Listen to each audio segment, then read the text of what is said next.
A'udzu billahi minasyaitonir rajim. Bismillahirrahmanirrahim. Assalamualaikum warahmatullahi wabarakatuh. Innal hamdalillah nahmaduhu wa nasta'inuhu wa nastaghfiruh wa na'udzu billahi min sururi anfusina wa min sayyiati a'malina. May yahdihillahu fala mudilla lahu wa may yudlil fala hadiya lahu. Asyhadu an la ilaha illallah wahdahu la syarika lah wa asyhadu anna Muhammadan abduhu wa rasuluh. Allahumma salli wa sallim wa barik ala Muhammad wa ala alihi wa ashabi ajma'in. Jamaah subuh yang dirahmati oleh Allah Subhanahu wa taala. Puji syukur senantiasa kita panjatkan kehadirat Allah atas segala limpahan rahmat dan kasih sayang. Alhamdulillah, di waktu subuh hari ini kita mampu menggerakkan jiwa raga kita untuk sujud memuji Allah Subhanahu wa taala melalui salat subuh berjamaah. Semoga salat subuh kita hari ini menjadi salat subuh terbaik di hadapan Allah Subhanahu wa taala. Salam teriring salawat kepada Rasulullah Muhammad sallallahu alaihi wasallam atas segala perjuangan dakwanya sehingga hari ini kita semua dalam keadaan Islam. Semoga kita menjadi umatnya Rasulullah Muhammad sallallahu alaihi wasallam yang istiqomah dengan mengharapkan ridha Allah, rahmat Allah serta syafaat Rasulullah Muhammad sallallahu alaihi wasallam. Bapak Ibu jemaah yang dirahmati oleh Allah, terlebih dahulu saya memperkenalkan nama saya. Nama lengkap saya itu Muhammad Zaf Fadlan Rabbani Garamatan. Lahir 17 Mei 65 di Patipi Fakfak. Pendidikan saya SD, SMP, SMA semua negeri. Masuk kuliah juga negeri.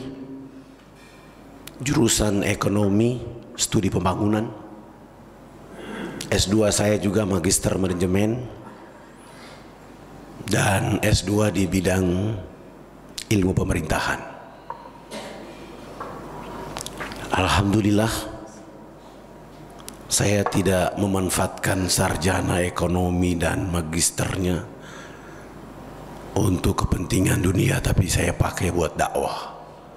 Sehingga 80% usia hari ini hanya untuk dakwah. Saya menjadi salah satu inisiator pendiri Majelis Intelektual dan Ulama Muda Indonesia MIUMI. MIUMI itu lahir oleh karena keprihatinan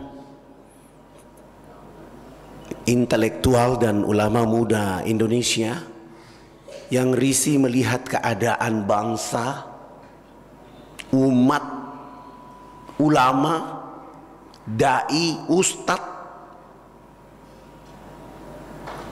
Mereka melakukan kegiatan keislaman tetapi pada akhirnya merusak keislaman itu sendiri.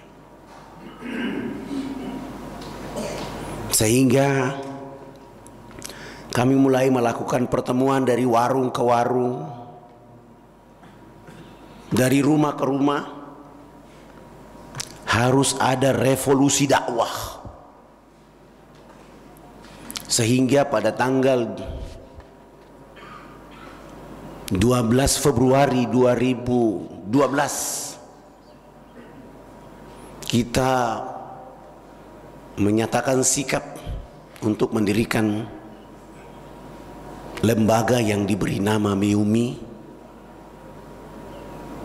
Majelis Intelektual dan Ulama Muda Indonesia, yang di dalamnya alumni Timur Tengah, praktisi-praktisi dakwah aktivis-aktivis intelektual yang ilmunya tidak dimanfaatkan selama ini oleh karena ada gesekan-gesekan dunia melalui politik, sehingga aset umat Islam itu justru tidak dimanfaatkan, sehingga lahirlah majelis intelektual dan ulama muda. Dan salah satunya adalah saya, dan mungkin saya yang berasal dari Irian, dan teman-teman saya itu dari seluruh kawasan lain di Indonesia. Kita bergerak dari MIUMI itu tidak lain dan tidak bukan berusaha untuk menyelamatkan akidah dan tauhid umat Islam, mengawasi kegiatan-kegiatan orang-orang yang menyimpang dari Quran, sunnah Rasulullah Muhammad SAW, dan pada akhirnya merusak tatanan kehidupan berbangsa dan bernegara. Sehingga kami memberi konsep MIUMI akan tampil untuk membawa bangsa Indonesia menuju peradaban yang lebih baik. Peradaban itu satu-satunya tidak lain dan tidak bukan dakwah harus dilakukan semata-mata menempatkan ridha dan rahmat Allah Subhanahu wa taala, sehingga kekuatan dakwah itu sekarang kita mulai menggalang. Jemaah yang dirahmati oleh Allah Subhanahu wa taala, pada pagi hari ini saya mengambil tema besarnya adalah kewajiban dakwah bagi umat manusia, dengan bersandar pada meneladani Nabi Muhammad sallallahu alaihi wasallam dalam berdakwah. Dasar meneladani dakwah itu bersumber pada surat Al-Ahzab ayat 21. Laqad kana lakum fi Rasulillahi uswatun hasanah liman kana yarjullaha wal yawmal akhir wa zakarallaha katsiran. Sesungguhnya bagimu pada diri Rasulullah itu ada suri teladan yang baik. Orang yang mengharap rahmat Allah dan kedatangan hari kiamat, dia banyak menyebut nama Allah. Dakwah itu harus berkiblat kepada Rasulullah supaya kita bisa mengambil ibrah besar, uswatun hasanah daripada Rasulullah Muhammad SAW, sehingga dalam dakwah itu kita tidak bangga diri, ini saya yang bicara, saya yang dakwah sehingga bisa berhasil. Sangat tidak boleh. Karena impian dakwah kita adalah, semangat dakwah kita adalah sebagaimana visi misi besar dari Rasulullah Muhammad SAW, yaitu anitum harithum alaikum. Surat 9 ayat 128. Menginginkan kebahagiaan dan keselamatan keimanan bagimu. Siapa yang belum mengenal Allah, maka kewajiban kita untuk menyampaikan itu. Itu visi misi besar yang telah dimiliki Rasulullah Muhammad SAW. Bapak Ibu jamaah yang dirahmati oleh Allah Subhanahu wa taala, makna sempit daripada dakwah, kebanyakan umat Islam di Indonesia memahami aktivis dakwah sebagai kegiatan sebatas tausiah muslim kepada sesama muslim. Itu biasa diberikan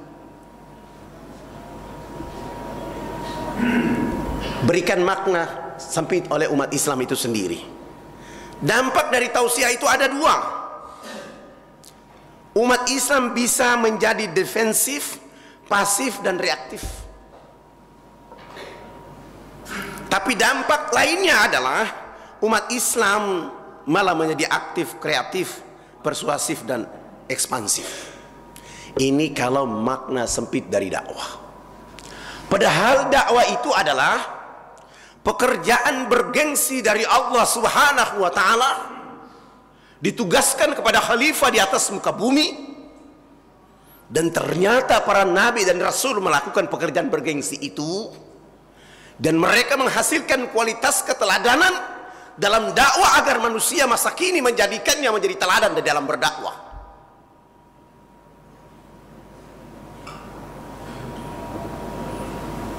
Sementara makna dakwah secara luas adalah berusaha tampil menghimbau, mengajak, mengingatkan, menyerukan baik kepada umat Islam untuk meningkatkan keimanan dan ketakwaan kepada Allah Subhanahu wa taala, dan kepada pihak lain agar mereka mampu mengenal Islam sekaligus tunduk memuji Allah Subhanahu wa taala. Yang menjadi pilar dakwah kita dijelaskan oleh Allah dalam surat Fussilat. Siapa yang lebih baik perkataannya daripada orang yang menyeru kepada Allah, mengerjakan amal soleh, dan berkata, sesungguhnya aku termasuk orang-orang yang menyerah diri. Di dalam surat ini ada 3 pilar besar. Yang pertama, memanfaatkan lisan untuk menyampaikan seruan ini kepada 2 orang tadi, umat Islam dan kepada orang bukan Islam. Untuk menyampaikan kepada 2 kelompok ini, orang berdakwah itu harus menunjukkan akhlak, perilaku, etika dan keteladanannya menjadi seorang muslim. Karena sikap dan akhlak itu menjadi respons terbesar kepada pihak yang kita dakwah, kepada yang didakwakan, sehingga mereka akan betul-betul melihat lisan antara lisan dan sikap itu seragam. Makna yang ketiga dari surat Al-Fussilat ayat 33 adalah orang yang berdakwah itu harus berkomitmen penuh dan secara kontinuitas melakukan aktivitas dakwah itu dengan harap ridha dan rahmat Allah Subhanahu wa taala. Bukan pujian, bukan tepuk tangan, bukan penghargaan, bukan juga hal-hal lain yang akan menggerogoti semangat daripada dakwah itu. Saudara-saudaraku yang dirahmati oleh Allah Subhanahu wa taala,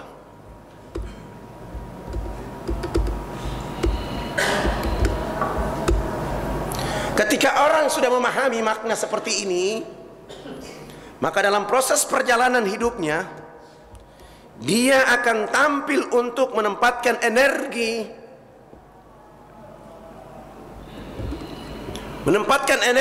bagaimana memanfaatkan kekuatan dakwanya untuk menjadi orang-orang yang terus melakukan aktivitas itu. Sebelum kita masuk kepada proses ganjaran dakwah itu, apa esensi daripada dakwah? Esensi dakwah kita adalah setiap orang Islam ketika mereka berdakwah dengan mengharapkan ridha Allah dan rahmat Allah, mereka akan mengantarkan seluruh penduduk bumi untuk menyebut-nyebut nama Allah Subhanahu wa taala, mengingat-ingat Allah Subhanahu wa taala bahwa tidak ada penyembahan lain kecuali Allah. Tidak boleh menjadikan pohon menjadi Tuhan, tempat penyembahan. Tidak boleh menjadikan kursi menjadi tempat penyembahan. Tidak boleh menjadikan hal-hal yang bersifat benda-benda ciptaan Allah menjadi tujuan ibadah, kecuali kepada Allah Subhanahu wa taala. Penekanan ini yang pertama harus ditunjukkan oleh seorang dai.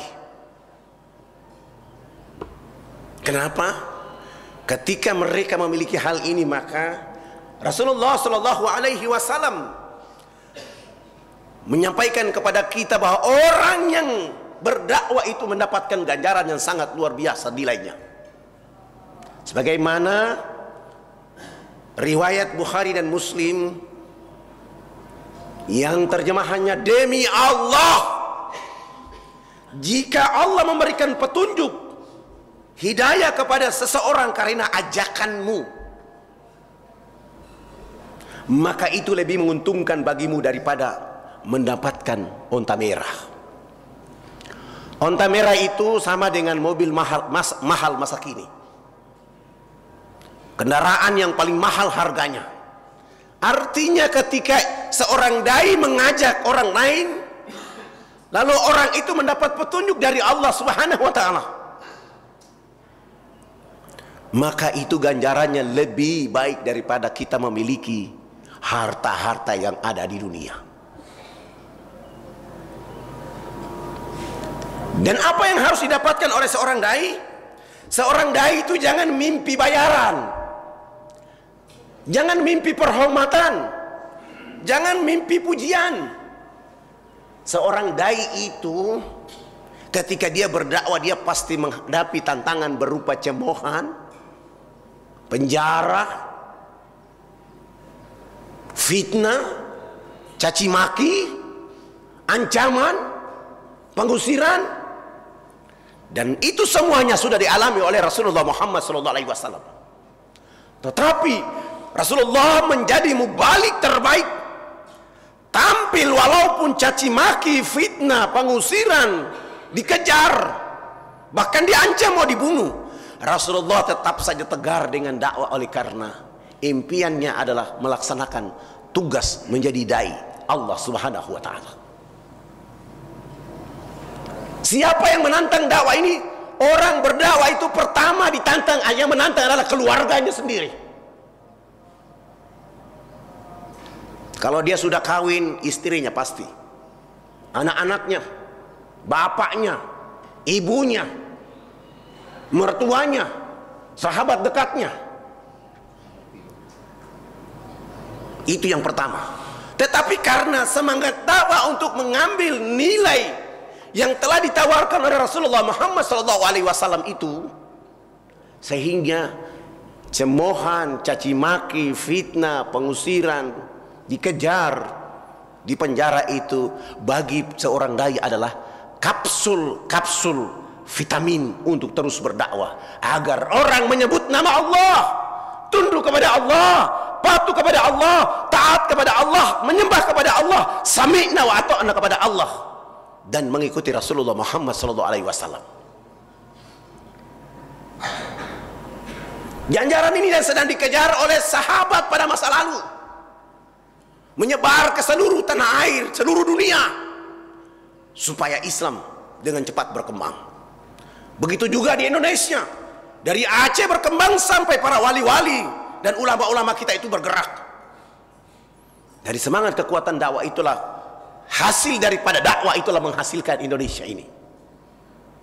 Begitulah hebat para ulama kita pada masa lalu. Oleh karena semangat mereka bukan karena jabatan, bukan menjadi pemimpin, tapi spektakuler dari semangat mereka bagaimana Islam di negeri ini tumbuh.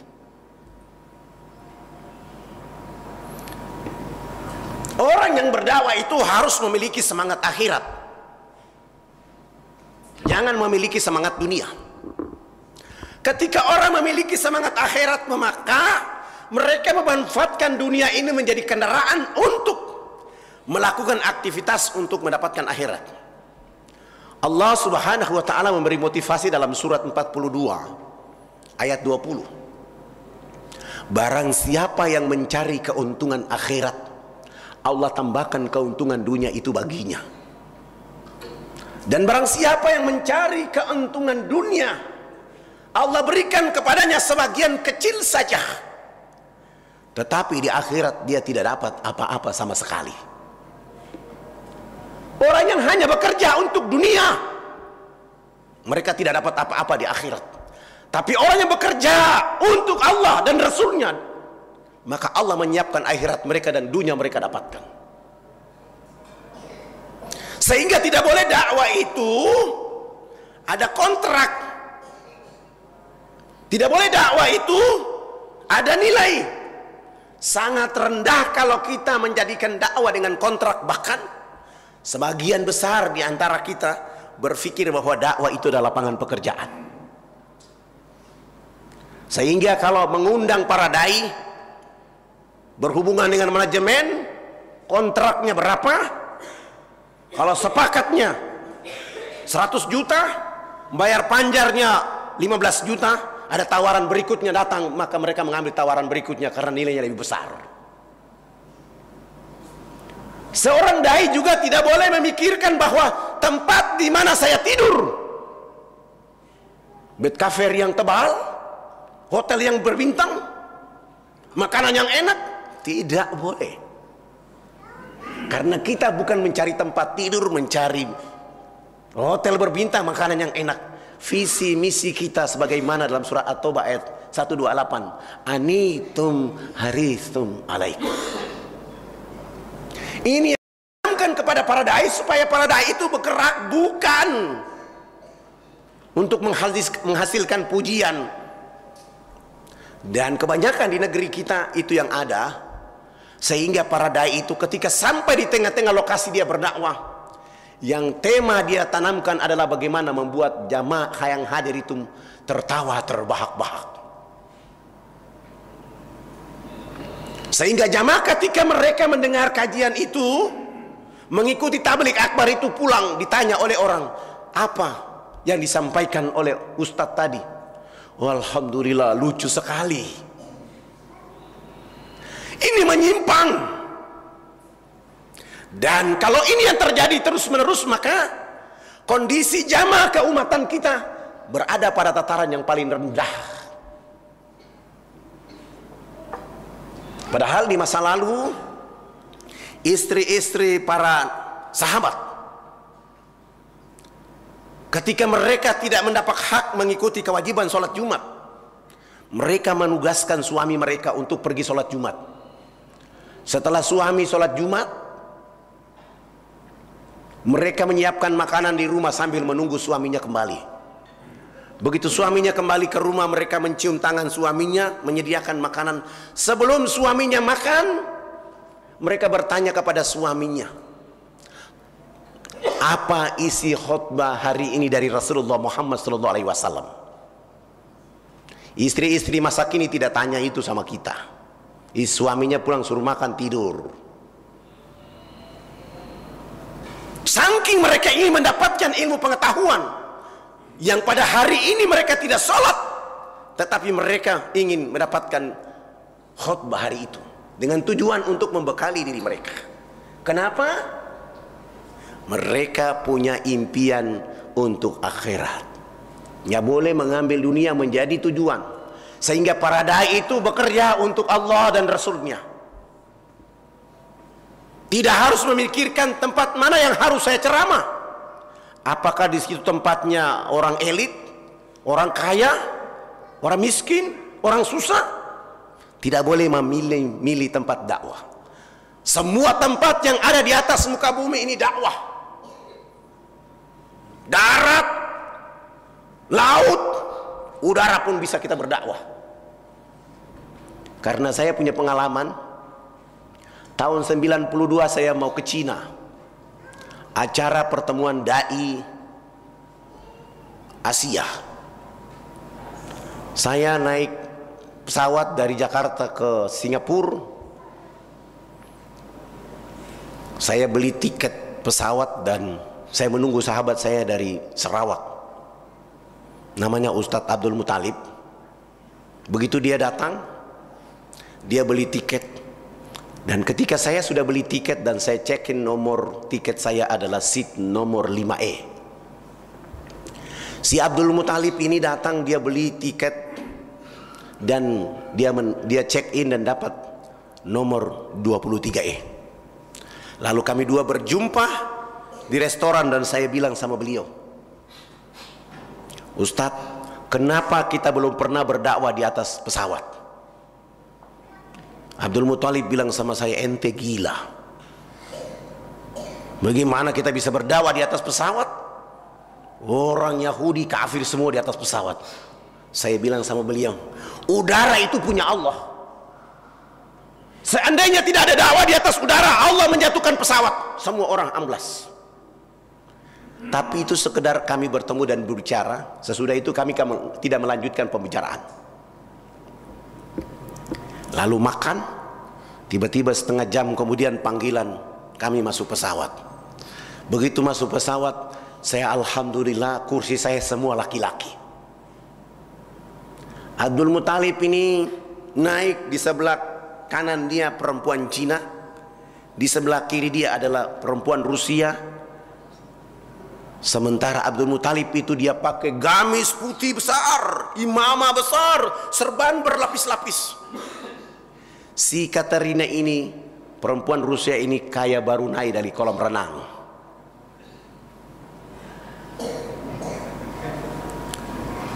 Abdul Muthalib begitu duduk di seatnya, di kursinya 23E, perempuan Katerina ini masuk duduk di samping dan dia tenang. Begitu pesawat terbang take off, langsung Abdul Muthalib ini menangis. Dia menangis, lalu si Katerina ini bertanya kepada Abdul Muthalib, apakah Tuhan sakit? Menangisnya tambah keras. Dia menangis tambah keras. Pramugari datang dan semua penumpang dalam pesawat itu panik. Saya bangun dari kursi saya menuju ke belakang. Saya lihat yang menangis adalah Abdul Muthalib. Lalu saya lihat, oh, ini perempuan ini dengan pakaiannya Abdul Muthalib tidak ketemu. Lalu saya mendekati Katerina dan pramugari dan saya bilang, dia tidak sakit. Tuhan ini menangis hanya ada 3 hal. Yang pertama, dia duduk dengan perempuan cantik, tapi sayang perempuan cantik ini menjadi kayu bakar di nerakanya Allah. Yang kedua, dia duduk dengan perempuan cantik, tetapi dia tidak bisa menyampaikan sesuatu kepada perempuan cantik ini, sehingga dia takut kepada Allah atas pertanyaan itu. Yang ketiga, dia duduk dengan perempuan cantik, tetapi sayang perempuan cantik ini terhina di mata manusia dan di mata Tuhan Sang Pencipta. Itu yang membuat dia menangis. Lalu si Katerina bertanya, benarkah Tuhan menangis karena itu? Abdul Muthalib mengangguk kepalanya. Saya tanya kepada Katerina, apakah Anda bujang? Ternyata Katerina juga bujang. Saya tanya Abdul Muthalib, dia juga bujang. Saya bilang ini kesempatan yang Allah berikan. Begitu sampai ke Cina, kami turun. Perempuan ini juga kita turunkan di Cina. Abdul Muthalib juga ikut turun. Sampai di sana kami tutup auratnya. Katerina mengucapkan 2 kalimat syahadat. Selesai mengucapkan 2 kalimat syahadat, langsung nikah dengan Abdul Muthalib. Itu dakwah yang dilakukan oleh karena kita ingin mengajak orang. Jangan sampai kita melihat kondisi-kondisi seperti itu lalu kita menjauhinya. Dia tidak sentuh dengan dakwah kita. Dan kebanyakan di antara kita kepada orang lain justru membangun kebencian. Padahal tidak. Dari pengalaman yang saya lakukan bertahun-tahun selama ini, siapa saja ketika bertemu, terutama yang bukan muslim, itu menjadi lahan dakwah saya.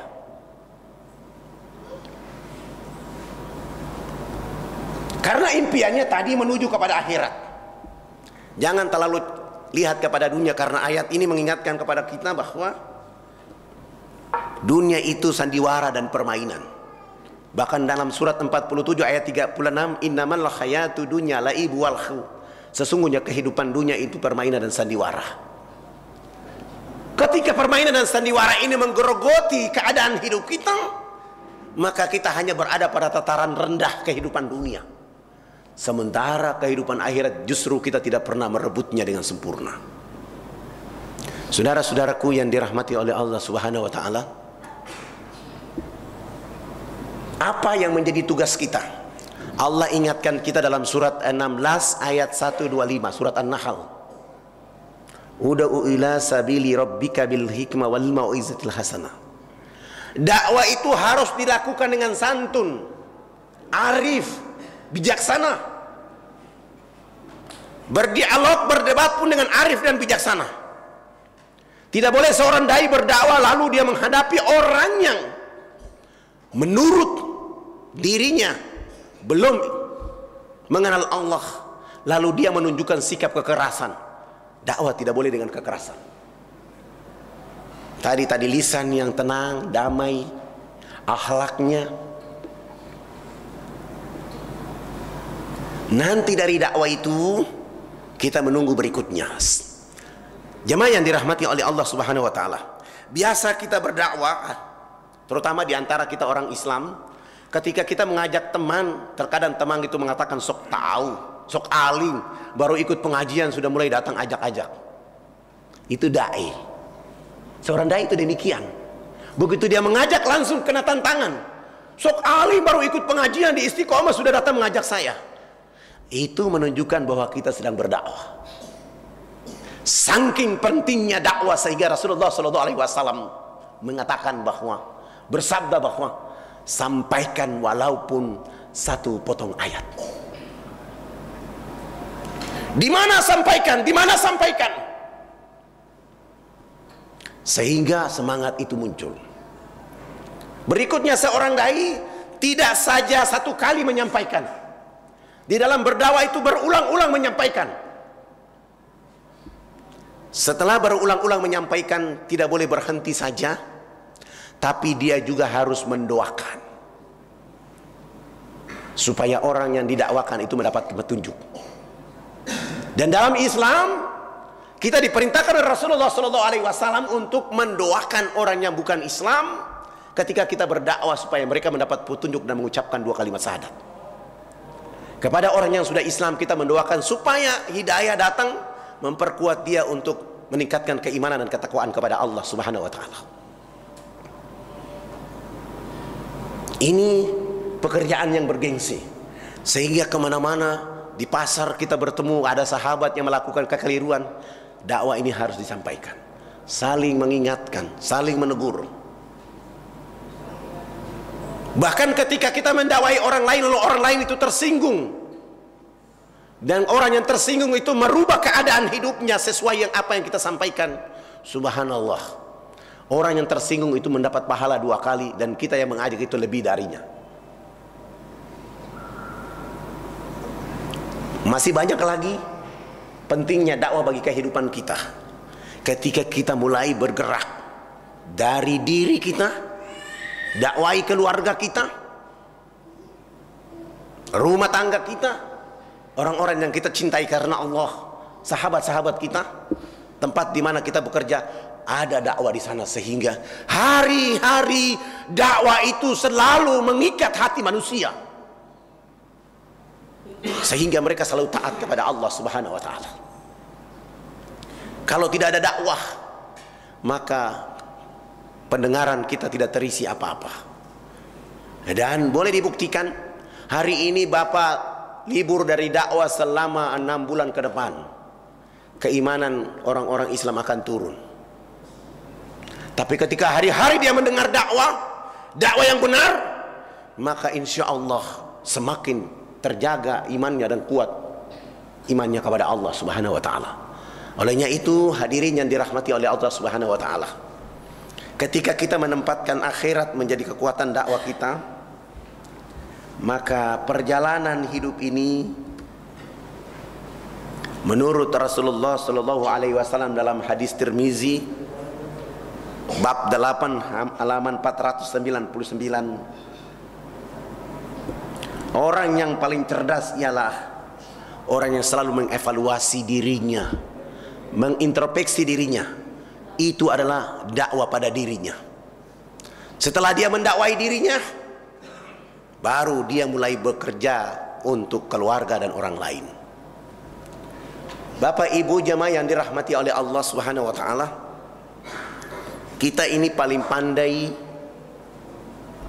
kritik orang lain, paling pandai mengevaluasi orang lain, paling pandai mengurus orang lain.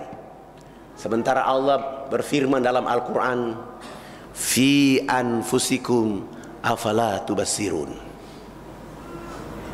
surat 51 ayat 21. Maka apa kamu tidak memperhatikan dirimu? Diri ini yang tidak diperhatikan. Olehnya itu, jemaah yang dirahmati oleh Allah Subhanahu wa taala, marilah kita dengan dakwah ini, mengambil peran dakwah ini, mengutamakan dakwah ini, mengantar dakwah ini, menjelaskan dakwah ini, membawa dakwah ini, agar orang-orang yang kita cintai, hamba-hamba Allah yang kita cintai itu tersentuh dengan dakwah sehingga mereka taat, beriman kepada Allah Subhanahu wa taala. Ini tuh mungkin pembukaan dari saya.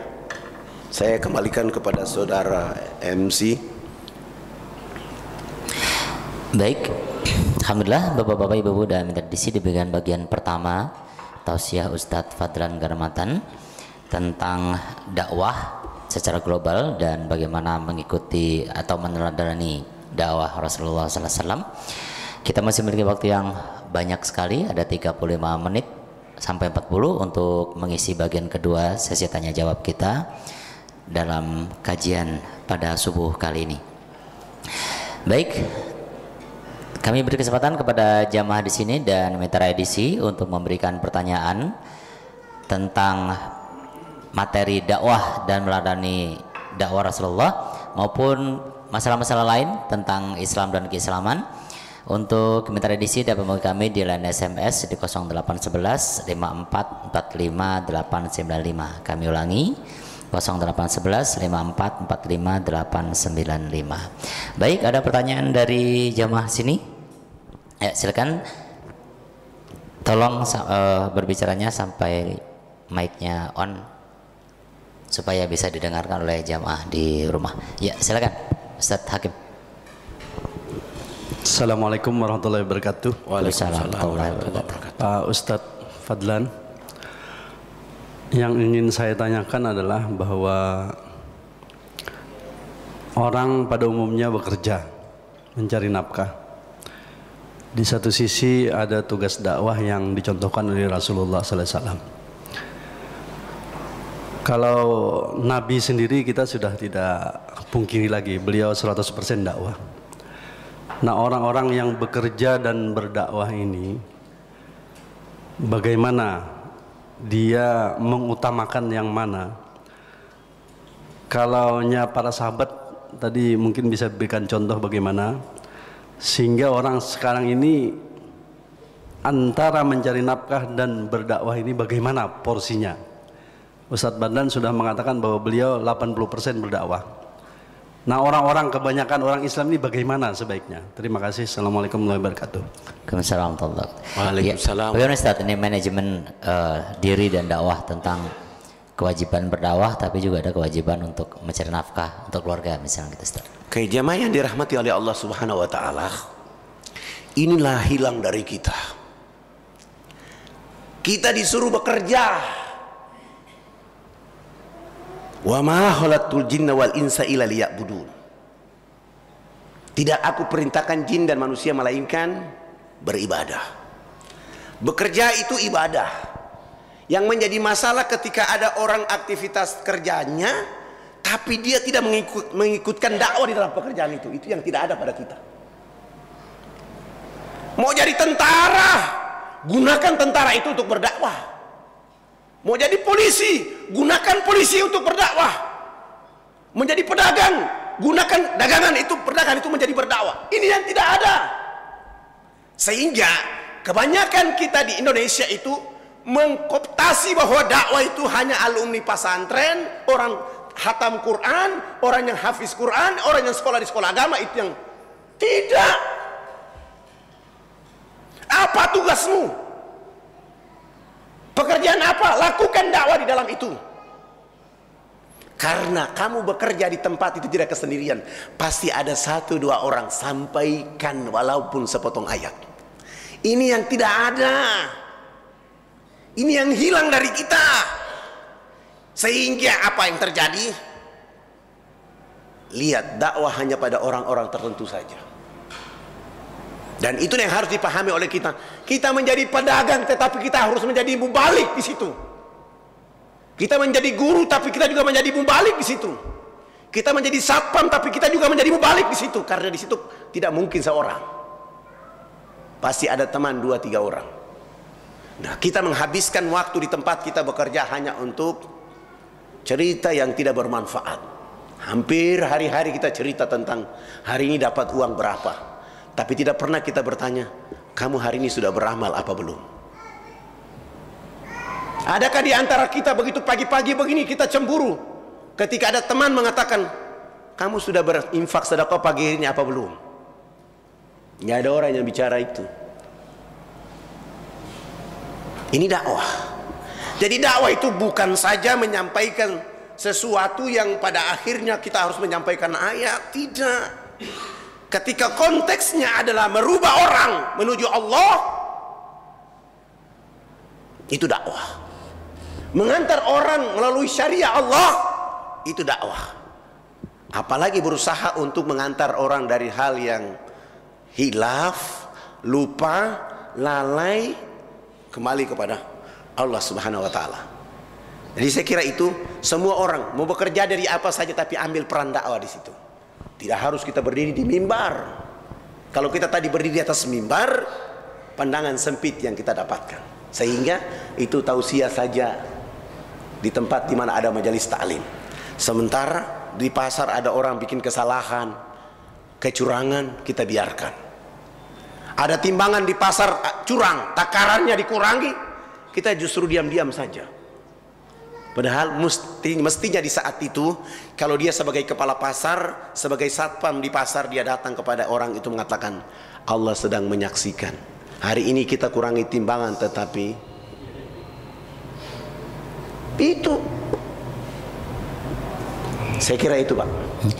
Ya, melanjutkan Ustaz. Yang jadi pertanyaan, bukan pertanyaan, yang jadi masalah sering sekali kalau misalnya mau melakukan itu, nanti dianggap katanya memecah belah umat atau kemudian cari masalah gitu. Dalam artian orang kan pengen bekerja itu ya bekerja. Dalam artian ya kamu melakukan apa yang kamu lakukan dan kamu lakukan selesai gitu. Dalam artian ketika kita pengen menyampaikan 1-2 ayat dianggap merusak suasana gitu. Bagaimana Ustaz? Apalagi misalnya dakwah kita sebagaimana disampaikan oleh Ustaz tadi bahwa kan mengikuti sunnah dan Rasul. Ketika kita menyampaikan sesuatu yang sunnah dianggap wah ini bertentangan dengan adat kebiasaan. Bagaimana Ustaz? Allah dalam surat Al-Ashr, innal insana lafi husri. Manusia itu benar-benar berada dalam kerugian. Kecuali lalladzina amanu wa amilus solihati wa tawassaw bil haq wa tawassaw bis sabr. Orang yang selalu berbuat amal kebaikan. Kapan? Apakah kita kasih orang uang saja sedekah? Tidak. Kita yang tidak punya uang cukuplah dengan lisan kita mengingatkan. Itu kebaikan. Itu amal soleh. Dalam surat Al-Imran, bagaimana kita bisa menjadi umat yang terbaik? Untuk menjadi umat yang terbaik cuma ada tipologi masyarakat. Tipologi pertama adalah ta'muruna bil ma'ruf.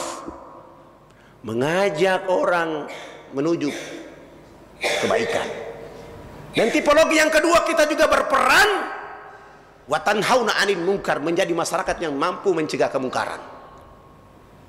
Setelah ta'muruna bil ma'ruf wa tanhauna 'anil munkar, maka kita akan menjadi masyarakat tu'minuna billah. Yang hari ini jalan ta'muruna bil ma'ruf tapi wa tanhauna 'anil munkar dibiarkan. Lalu kita langsung loncat menjadi masyarakat tu'minuna billah. Enggak efektif. Kita tidak menjadi kuntum khairu ummat dzurriyyat linnas. Karena kita hanya melakukan baik saja sementara maksiat segala macam ada di sekeliling kita. Padahal tugas kita menyampaikan itu. Jadi sekali lagi, kita di mana saja berada menjadikan peranan kita menjadi dai. Tidak harus menunggu. Lalu ketika kita menyampaikan ini sesuai dengan sunnah, lalu ada orang tadi tersinggung dan marah sama kita, ya itulah dakwah. Kita difitnah. Alhamdulillah.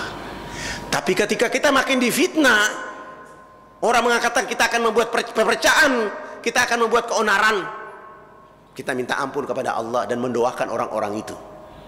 Hari ini boleh dia mengfitnah kita, hari ini dia boleh mencemooh kita, hari ini dia boleh mengatakan kita yang membuat keonaran.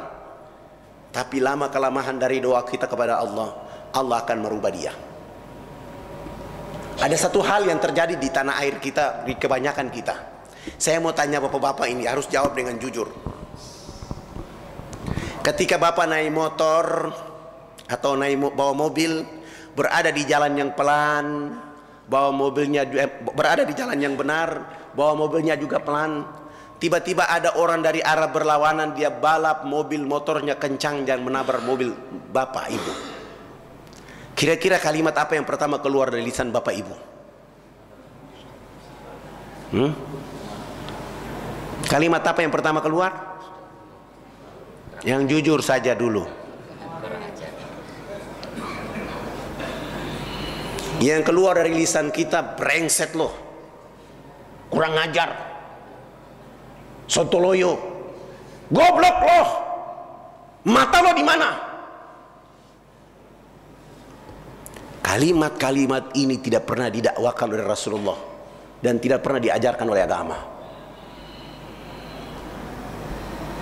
Sebagai seorang dai, begitu mobilnya ditabrak, sebagai umat Islam, begitu motornya ditabrak, rusak, dia selamat, dia turun dari kendaraan setelah dia baca innalillahi wa inna ilaihi rajiun. Dia mendekati orang yang menabrak mobil motornya, mengulurkan tangan untuk meminta maaf terlebih dahulu. Sesudah itu mendoakan orang yang menabrak mobil motornya, ya Allah ya Rob, selamatkan kami berdua dan maafkan kami.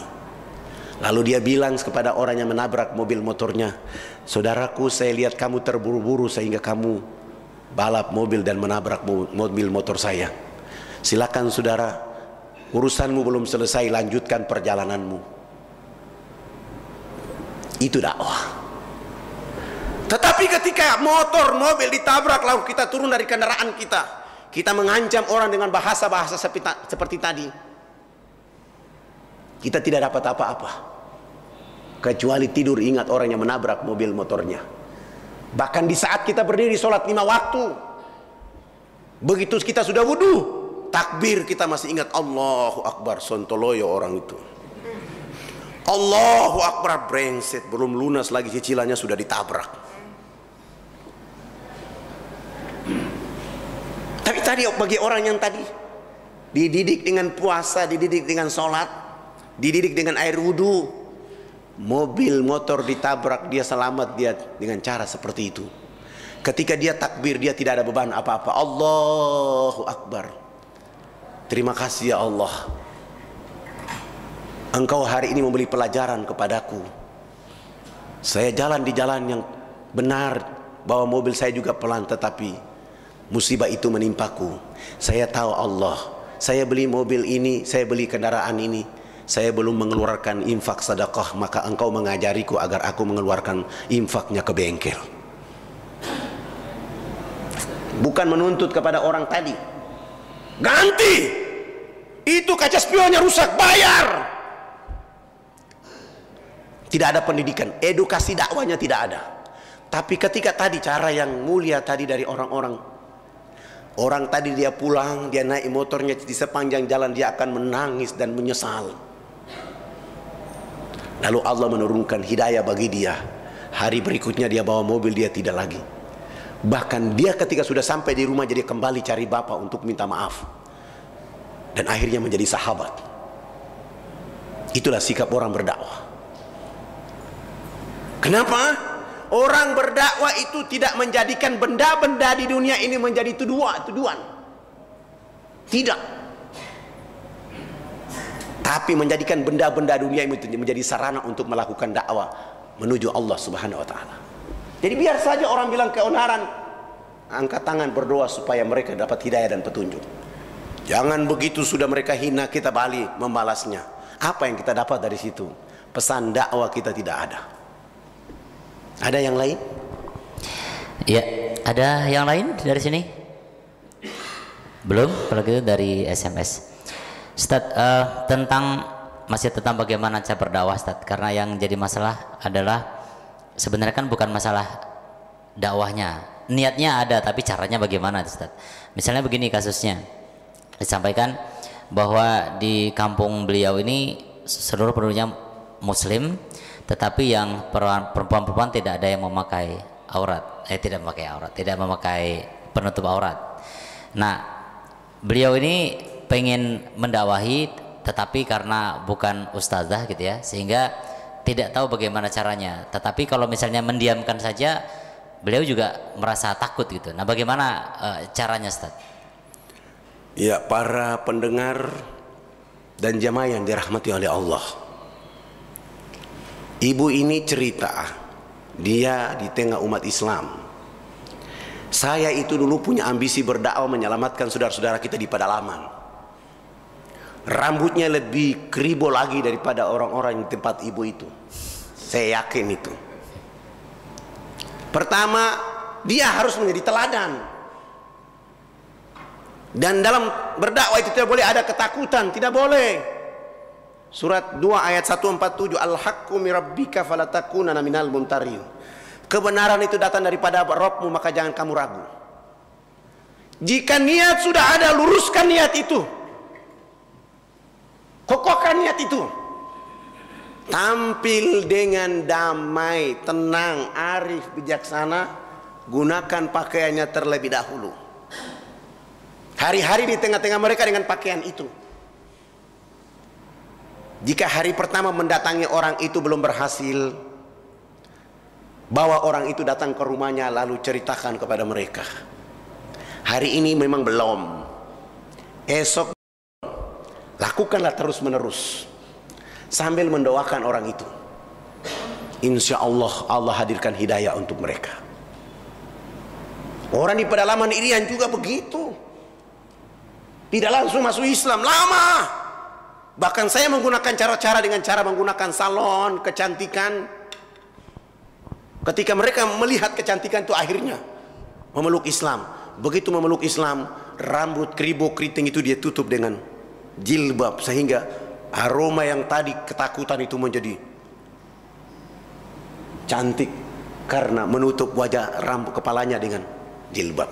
Bahkan dulu saya bilang waktu RUAPP, saya bawa perempuan-perempuan dari Irian, kami jalan kaki dari Hotel Indonesia menuju DPR RI dengan satu spanduk. Kasihan dulu orang di Jawa baru belajar telanjang, kami sudah pengalaman. Datangi orang itu dengan semangat. Niat sudah ada, lakukan itu terus menerus. Kalau dia belum berubah berarti Allah belum menurunkan hidayah. Lakukan lanjutannya. Bagaimana caranya? Buat arisan di rumah. Sebenarnya caranya gampang. Ibu-ibu itu paling pintar. Bikin arisan di rumah, ajak mereka datang. Gantung jilbab yang bagus-bagus di rumah. Begitu mereka datang, hadiahkan mereka jilbab satu-satu. Mohon maaf saudaraku, hari ini saya juga bikin pengajian, ustadznya tidak mau kalau melihat kita tidak pakai jilbab. Santai, ajakan orang itu arif, bijaksana. Bagaimana kalau saya pakai di dalam majelis ini, sesudah itu saya buka? Ya, saya tidak bisa memanfaatkannya, lalu pelan-pelan menyampaikan kepada mereka. Subhanallah, saya pernah lakukan itu di pedalaman Irian. Ketika ibu-ibu di pedalaman dan orang di pedalaman itu belum pernah melihat cermin. Begitu kita kasih masuk di bilik yang pertama, ibu yang pertama dia buka kain horden, dia lihat wajahnya di cermin, ketakutan dan lari keluar. Di dalam ada setan. Tidak mungkinlah. Coba ibu ke sini, ibu buka horden, angkat tangannya, di dalam angkat tangan itu ibu. Dia takut pada dirinya sendiri. Tapi setelah begitu di pekerja salon berikutnya dia hias, dia tutup rambutnya dengan jilbab tadi. Dia lihat di cermin 662 perempuan waktu itu pun syahadat hanya karena dakwah dengan jilbab itu. Dan hari ini jilbab di Irian menjadi pakaian keren dan terbaik. Sehingga orang-orang di pedalaman itu Masya Allah. Saya kemarin bawa 6 juta jilbab tidak cukup. Kenapa? Anak-anak Irian itu muslim mu'alaf itu kalau dia pakai jilbab dia pergi ke sekolah yang bukan Islam malu karena jabrik kiri kanan. Itu dakwah pakai jilbab. Maka Allah sungguh luar biasa menghadirkan Islam, menghadirkan pakaian Islam sehingga perempuan-perempuan di Irian itu menikmati rahmat itu. Dia ke pasar enjoy aja. Tapi ketika saudara yang bukan muslim ke pasar malu karena ini rambut. Subhanallah. Jadi saya kira itu dilakukan dengan arif. Ya, begitu untuk ibu yang bertanya melalui SMS tadi. Baik, ada lagi pertanyaan dari sini? Belum ada. Kalau itu dari SMS lagi, Ustaz. Mengenai dakwah itu kan kita berharap bahwa namanya dakwah itu harus berhasil. Tidak ada namanya kita berharap dakwah tidak berhasil. Nah, ada yang menyatakan bahwa keberhasilan sebuah dakwah itu adalah dengan melihat apakah dakwah kita disukai orang atau tidak. Karena apa? Karena kalau misalnya dakwah kita tidak disukai, itu artinya menunjukkan bahwa tidak ada gunanya kita berdakwah. Artinya disukai orang itu adalah salah satu parameter bahwa dakwah kita berhasil atau tidak. Bagaimana menurut Ustadz? Saya kira itu keliru. Ya. Dakwah itu visi misi kita adalah menyelamatkan orang lain. Maka ketika kita berhadapan dengan orang, kalau menurut kita dan orang itu belum mengikutinya, kita harus merubah cara kita. Kita yang merubah cara kita. Nggak boleh langsung memvonis bahwa kita tidak berhasil. Tidak. Kita yang merubah. Hari ini kita datang. Saya di Irian. Saya kasih contoh pengalaman di Irian. Ketika saya datang dengan sabun mandi belum berubah, saya pakai kecantikan. Ketika saya pakai kecantikan belum berubah, saya gunakan cara-cara kegiatan sosial. Dan ternyata di antara cara-cara ini menarik simpati dan membuka mata hati mereka. Termasuk dengan berdialog juga. Jadi ketika kita berharap berdakwah, niat kita sudah berdakwah, kalau orang tidak mau mengikuti kita, bersabar. Karena yang memegang hidayah itu bukan kita. Bukan kita. Yang memegang hidayah itu adalah Allah Subhanahu wa taala. Yang memberi petunjuk adalah Allah Subhanahu wa taala. Kewajiban kita menyampaikan. Tidak saja menyampaikan 1 kali, 2 kali, 3 kali, continue. Tidak saja menyampaikan continue, tapi kita turut mendoakan orang-orang yang kita dakwai. Jadi bukan sekedar menyampaikan selesai pulang dapat amplop senang, bukan. Sehingga nanti di belakang orang bilang, Ustadz ini tidak baik, Ustadz itu begini.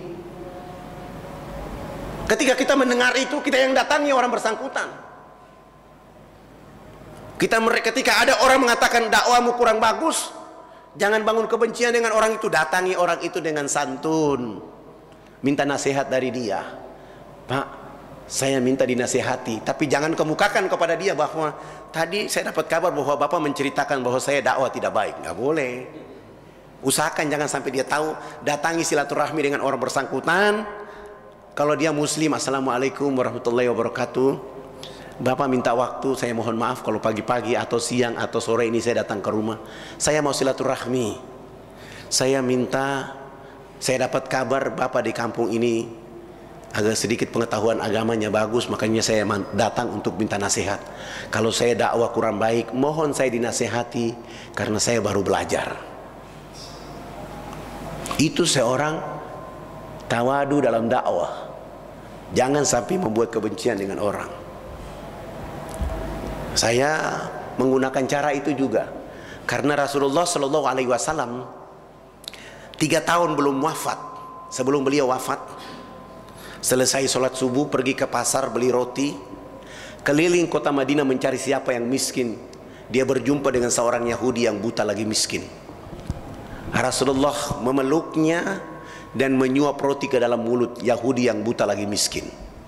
Begitu Yahudi makan roti selesai, dia bilang kepada Rasulullah, roti ini tidak enak, jangan kau ikuti agama Nabi Muhammad.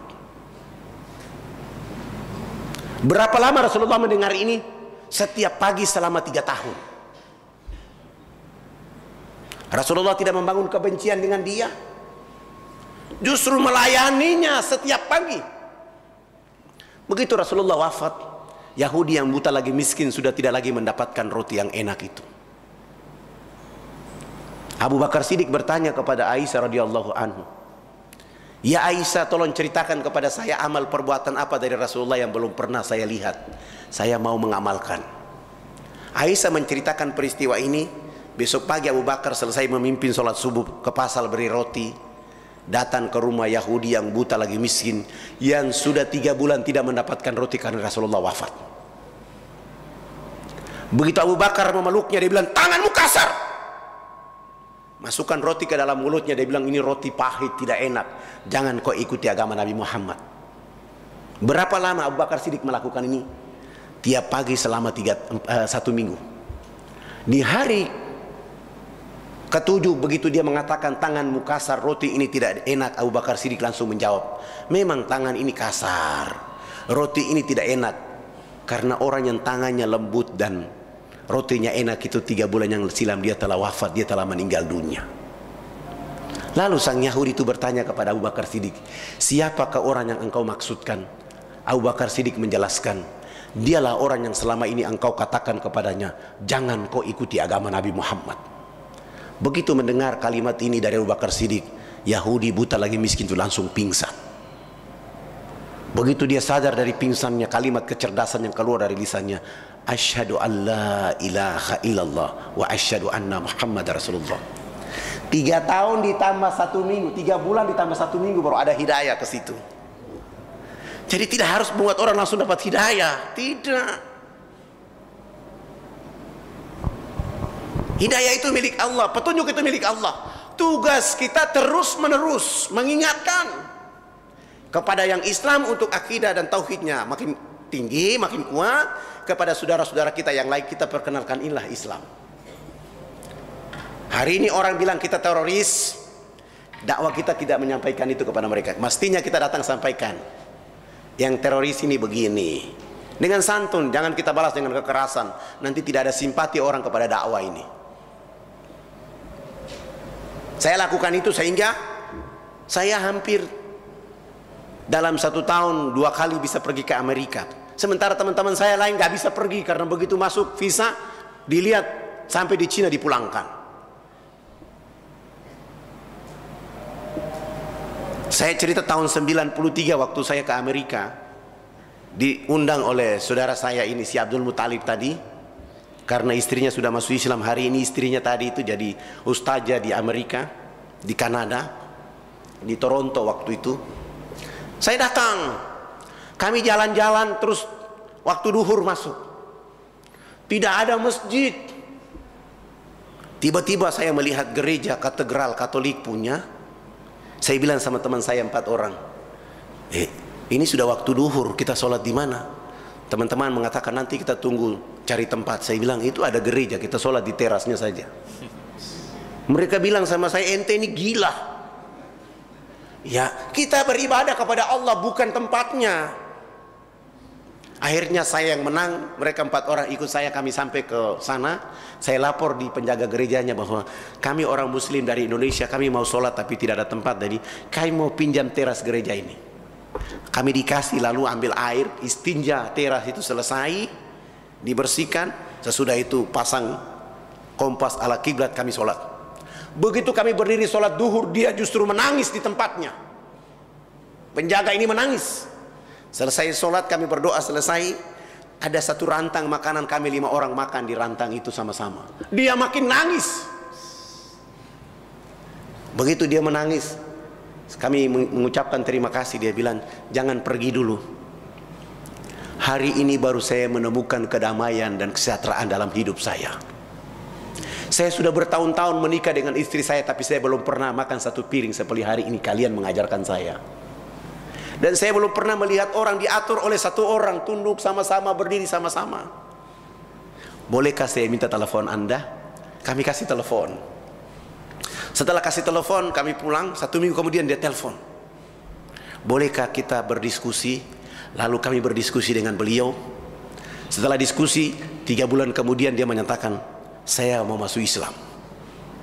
Alhamdulillah masuk Islam. Istrinya ikut masuk Islam, anaknya ikut masuk Islam. Sesudah itu 6 bulan kemudian dia bilang sama kami bahwa ini gereja punya kakek saya, tidak ada orang yang datang, maka kita rubah jadi masjid saja. Akhirnya dirubah jadi masjid. Subhanallah, kekuasaan hidayah dari Allah Subhanahu wa ta'ala. Ketika seseorang sudah melakukan dakwah itu dengan sempurna, maka kemana-mana itu, wa atmamtu alaikum nikmati, telah kucukupkan kepadamu nikmatku. Lisannya menjadi nikmat dakwah, bertemu orang jadi nikmat dakwah, kemana-mana menyampaikan dakwah menjadi nikmat, sehingga dia happy dalam kehidupan dengan dakwah itu. Tidak melihat tempatnya, tidak melihat ukurannya, siapa orangnya, tapi dakwah hadir di situ. Ya, demikian insyaallah jawabannya. Berikutnya Ustaz, waktu kita masih sekitar 10 menit. Mengenai dakwah, dikatakan bahwa dakwah itu kepada individu, kepada masyarakat, juga kepada negara, maksudnya masyarakat dalam negara. Ya, jadi pertanyaan Ustaz, berdakwah kepada masyarakat dalam negara itu biasanya dilakukan dengan cara melalui kekuasaan, serta melalui politik lah pastinya. Pertanyaannya adalah, apakah ada memang dakwah politik itu, Ustaz? Dakwah kepada negara dilakukan oleh Rasulullah ketika menulis surat untuk Persia. Menulis surat untuk Persia supaya meninggalkan agamanya dan masuk kepada agama Islam. Itu dakwah negara dan itu politik. Kita di Indonesia ketika dakwah kepada negara lalu negara itu tersinggung, pemimpin negara itu tersinggung, justru kita menjadi ancaman. Dan saya justru sebaiknya kita menggunakan cara untuk mendatangi siapa yang memegang kekuasaan negara itu, kita sampaikan dengan arif. Jika ada kekeliruan, ada kesalahan, kita kasih contoh seperti Ahok hari ini di DKI Jakarta. Ketika dia melarang tidak boleh memotong hewan korban di Jakarta, ini kan melarang umat Islam yang mau berkurban. Apakah kita harus menantang dia? Tidak. Kita mesti datang kepada dia, kita sampaikan. Ketika saya di Irian, orang mengatakan tidak boleh pakai jilbab. Saya datang bertemu dengan saudara-saudara Dewan Gereja dan saya katakan bahwa orang pakai jilbab itu sama dengan orang sholat 5 waktu. Kalian larang dan tidak larang tetap dipakai. Harus tegas. Dan kita harus menyampaikan kepada itu, kepada siapa yang mengatur negara, kekuasaan negara itu, supaya kalimat baik ini tidak jalan. Adapun para ulama sudah menyampaikan, mereka singkirkan, tersinggung lalu mengatasi. Kita lihat korban-korban pada masa lalu seperti Kiai Agus Salim, Muhammad Nasir, Buya Hamka. Mereka menyampaikan sesuatu yang baik justru ditolak. Maka kita merubah lagi. Ketika secara negara kita sudah menyampaikan tidak bisa, kita mulai cari person persento.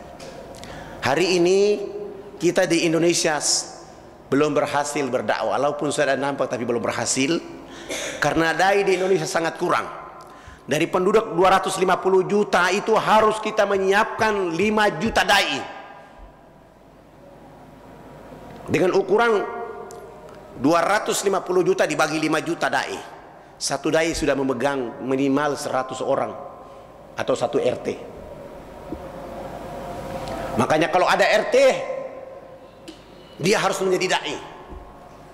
Tugas dia mengamati RT itu siapa yang tidak bisa baca Quran, maka mendatangkan orang untuk mengajarkan Al-Quran. Jangan tiap hari tanya PBB saja. Dia harus menjadi leader dakwah di situ, sehingga rumah tangga yang ada di RT itu lihat begitu malam-malam setelah sholat isya di rumah mereka baca ayat-ayat Allah. Maling tidak bisa datang ke rumah itu. Begitu dia mau datang dengar orang baca Quran, dia keluar. Saya nggak bisa masuk, orang masih baca Quran.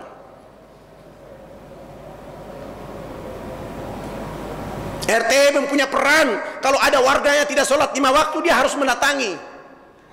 Assalamualaikum. Tadi sholat berjamaah di masjid, saya lihat antum tidak ada. Mungkin sakit, atau ada keperluan lain keluar, atau ada masalah sehingga tidak ke masjid. Itu secara negara kita mulai dari yang kecil-kecil itu. Oh mungkin saya tidak punya baju koko sehingga saya tidak ke masjid. Bertindak dengan uang infak sedekah, beli baju koko, suruhlah mereka ke masjid. Hari ini RT kita tidak pernah bicara itu, RW kita tidak pernah bicara itu, lurah kita tidak pernah bicara itu, camat kita tidak pernah bicara itu, bupati, wali kota kita tidak pernah bicara itu. Karena tidak menjadikan dakwah menjadi pekerjaan bergengsi, sehingga nanti tunggu coba bapak-bapak bikin kegiatan Islam, bawa map, mereka bilang saya tidak ada. Assalamualaikum, bilang Ini keadaan di tengah-tengah masyarakat kita, nggak usah kita sembunyi-sembunyi. Dan ini kalau kita lakukan dengan sungguh-sungguh, tidak apa-apa. Hari ini mereka menolak kita, tidak apa-apa.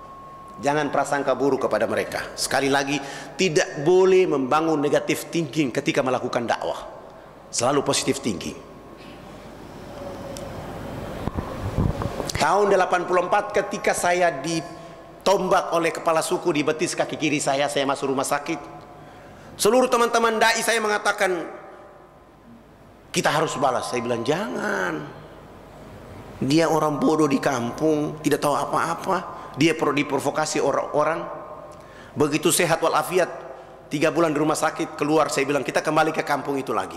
Ada teman-teman saya mengatakan, Fadlan, kamu kan sudah diancam kemarin, kenapa kita harus ke situ?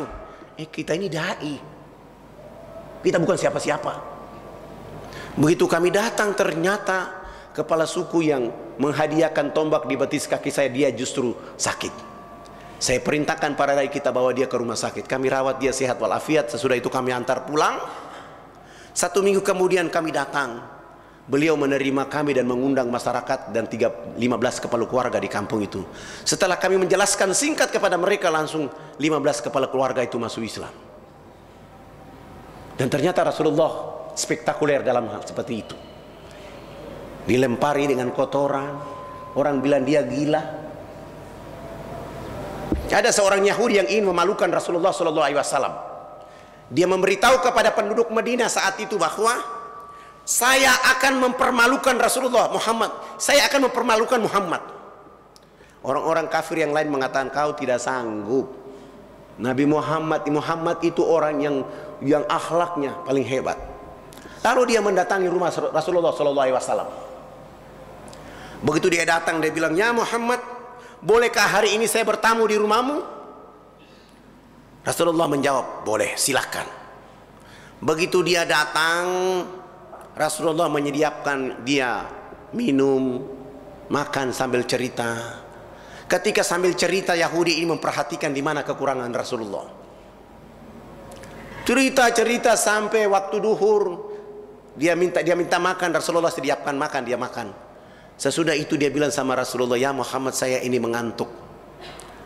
Rasulullah masuk menyediakan satu bilik yang ada di depan rumah itu, akhirnya membuka tikar di atas lalu mempersilahkan Yahudi ini masuk dalam kamar tidur. Ternyata begitu Yahudi ini masuk di kamar, dia berpura-pura tidur.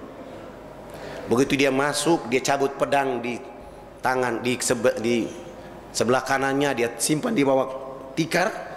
Sesudah itu dia berdiri, ada azan duhur, Rasulullah pergi ke masjid. Yahudi ini berdiri dan buang air, lepaskan BAB di atas tikar, kencing di dinding-dinding itu. Sesudah itu dia keluar, dia tutup pintu dan dia lari. Malulah engkau Muhammad, itu baru kau rasa Muhammad. Nabi selesai sholat cepat-cepat karena ada tamu di rumah. Dia duduk sambil menunggu. Sudah 30 menit belum ada tanda-tanda ini bangun. Dia buka pintu. Rasulullah buka pintu, ternyata tidak ada orangnya, tapi di dalam ada kotoran yang ditinggalkan oleh Yahudi tadi.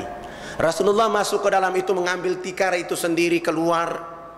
Begitu dia buka tikar, ternyata Yahudi itu ketinggalan pedang.